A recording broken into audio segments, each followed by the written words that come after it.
all my platforms together. Anyway, let's go for it.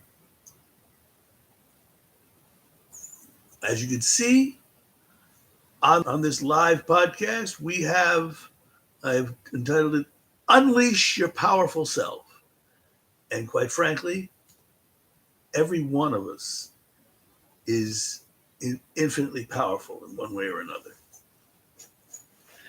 Makes no difference if you have a disability, an illness, a little emotional issue or a mental issue. There's always something that you can tap into to show that you're infinitely powerful. How do I know this? Very, very simple. There are people out there that have overcome incredible odds. I mean, Franklin Delano Roosevelt was president of the United States and he had polio. We have other people that have overcome incredible odds. In fact, there's this one woman who was abandoned as a child in the middle of a street in someplace in Europe with no legs, and this very, very nice older couple in someplace in Illinois, I think on the outskirts of Chicago, took her in, adopted her, and raised her as their own daughter. And the only rule they had in the house for her was there's no such thing as can't. And you know something? Can't shouldn't exist in anybody's vocabulary. She had excelled academically, but she also did very well. Even though she had no legs, she was very good in sports in high school. Basketball, yes, she had to do it from a wheelchair. And baseball, same thing. She didn't use a wheelchair. She just used her arms and ran the bases that way. But she grew up to be an international, get this, a gymnast. One of these days I'll have to look up that video that I shared on Facebook a few years back and show it to you. It is absolutely incredible. And what's even more fascinating is the fact that later on she learned that she had a twin sister with all her limbs, and guess what? She too was a gymnast. Amazing stuff. You can't make this up. Now, why am I talking about such, there's so many stories of people who literally overcome all kinds of odds and do amazing and achieve amazing results. Because there's no reason not to believe in yourself and your ability to excel. I mean, I can give you stories of people who came from the bottom and with absolutely nothing, even less than nothing, and created major and have accomplished major things for themselves and for other people around the world. One comes to mind, even though I don't eat from that particular establishment. There was a guy named David who, I think I might have told you this story once before. His parents died. His aunt and uncle raised him. Was very abusive. They were very abusive towards him. He got his behavior and his emotional status was not that great. He went throughout his school life. He got basically expelled for brawling, but he did manage to get an education and college. Same thing throughout all his schooling. He did, he basically always got in trouble, was brawling with everybody. Somehow he became a lawyer, but he got disbarred for brawling in the courtroom. And who with? His own client. So he had some other jobs, and he really, his family basically disowned him. His wife and child left, and he had nobody, nothing. And then he basically was on, was basically on disability and on Social Security, and he gets this meager check for like $120 something, and it's like you can't live on that, especially as since you can't go back to work anymore if you're in your 70s. So he went and sold his chicken recipe, and then over time it became, as you guessed it, Kentucky Fried Chicken. I don't eat the stuff, but a lot of people do, and it became a household word.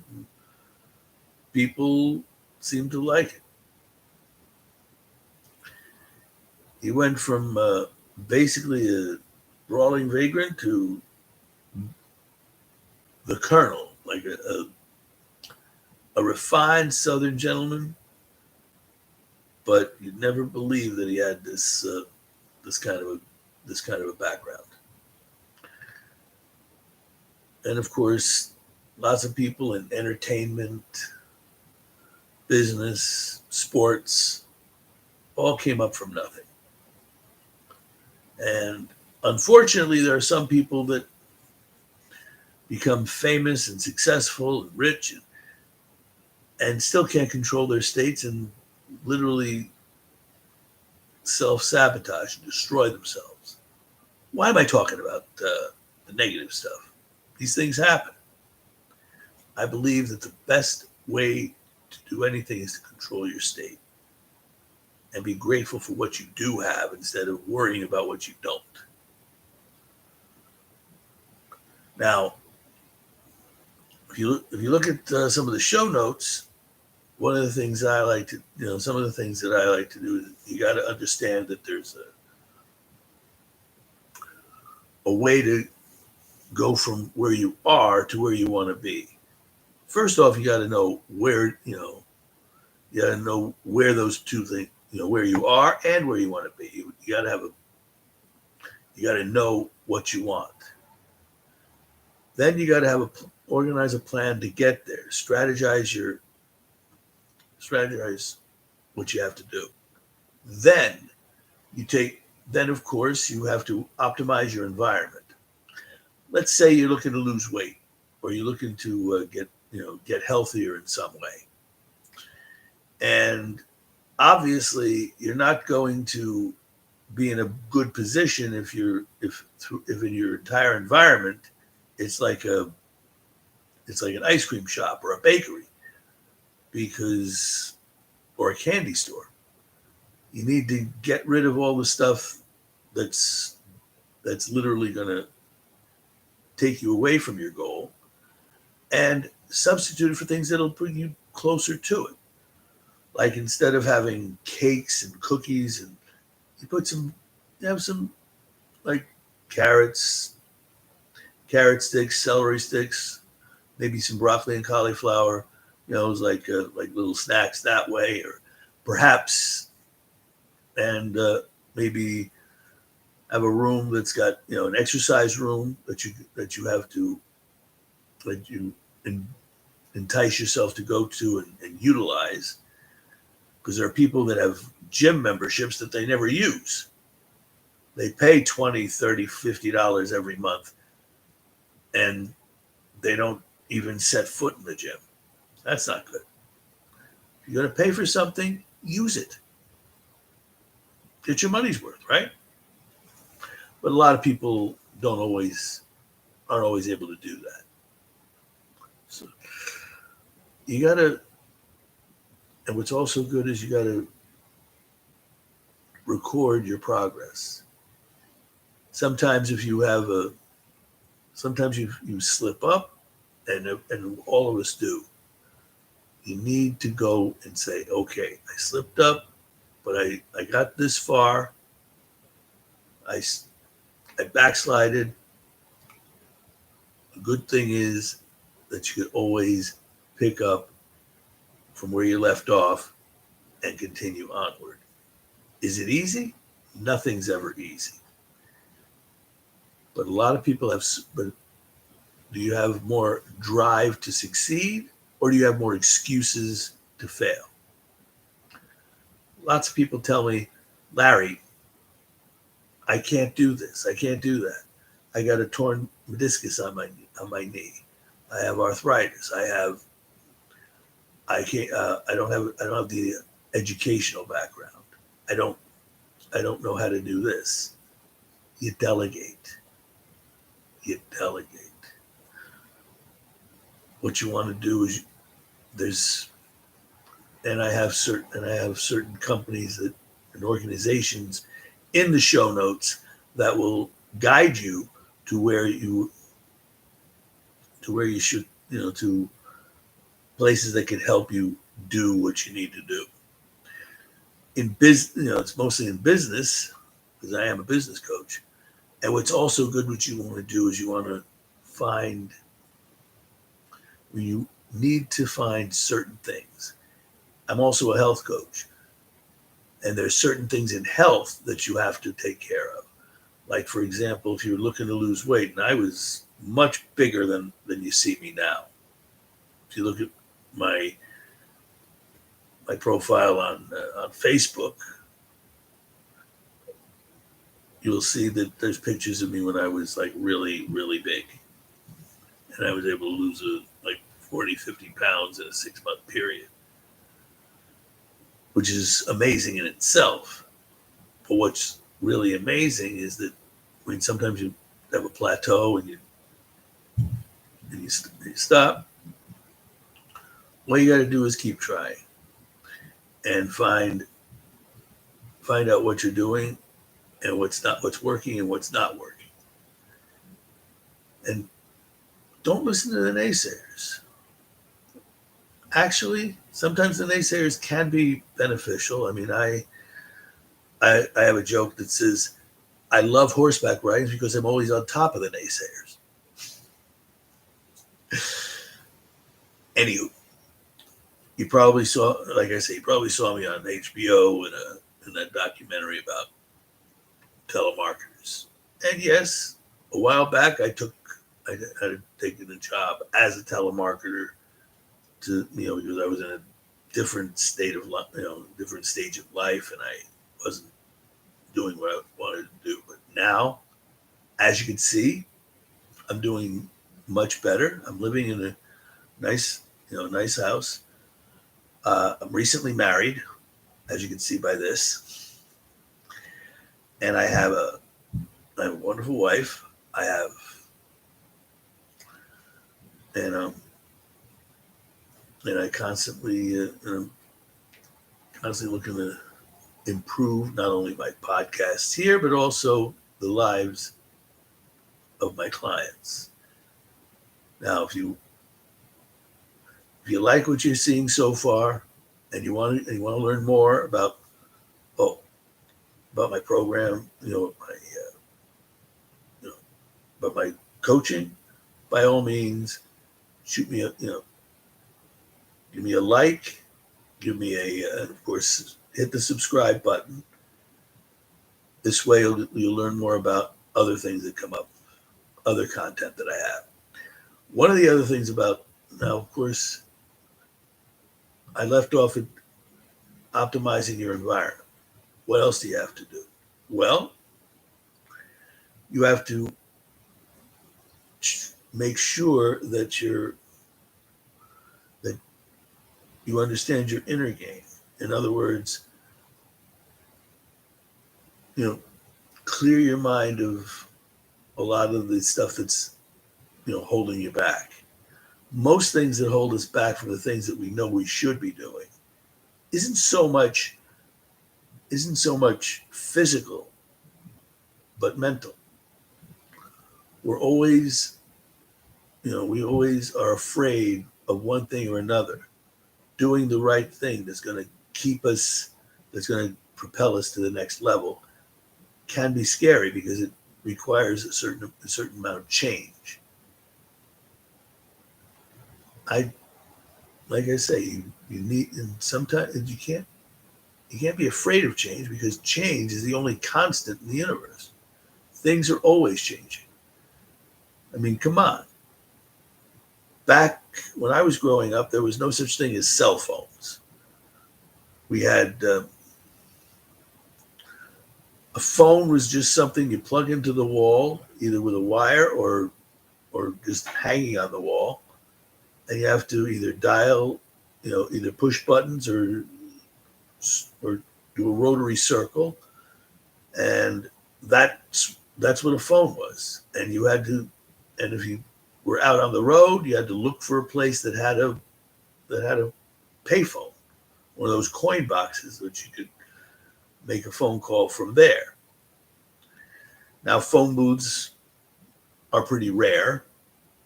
Payphones are extremely rare because most of us have phones that we just put in our pocket and make our calls that way. And that's a great thing. I mean, I'm a very big fan of technology, but sometimes technology can give us, can make us lazy and keep us from doing other things that we know we should be doing. You can play video games, and I play games on my phone too. Almost everybody does. There's nothing wrong with that. But you want to make sure that you also get up, get out, and actually do other things. Be a part of the community. Sometimes I think that the technology that we have has made us more reclusive, and that's not good. So what I'm saying here is very, very simple. Go for it. Take the time. And by the way, I'm going to be having I'm going to be getting an executive producer that's going to help me do these podcasts and bring in people to come on the chat. So so later on, if things develop and you have people giving us, that want to come in and, shall we say, want to ask a question, I'll be able to answer those questions.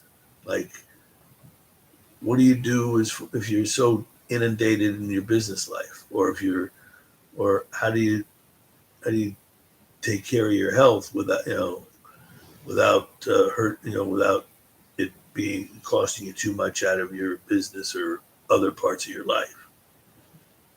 It's very simple. You sometimes have to delegate. And as I said, in the show notes, there's a couple of companies that you're going to have that are going to be very, very helpful in the area of delegation. In fact, there's a company called Hello Cells that's going to also be promoting at some point. They do they do a lot of things for us. But another thing that we want to do is but I want you to also, if you're having health issues, or maybe you want to, if you want to donate an organ or something like that, there's a link in the show notes where there's an organization that will actually be very good in helping you get, as far as organ donations. If you want to contribute to the organization itself, it is tax deductible. I'm not like I say, it's something that I've always found very, very good. And It's a fine organization, and I think it's something you would like. By all means, check out the links in the show notes. And more importantly, if you like what you're hearing now, and if you like what you see in the in this podcast, I'm going to try to do one every week rather than have a year go by and not do anything. Then we'll have something really special to do. All right. So remember, unleash your powerful self. Stay focused, stay strong, stay powerful. Take care.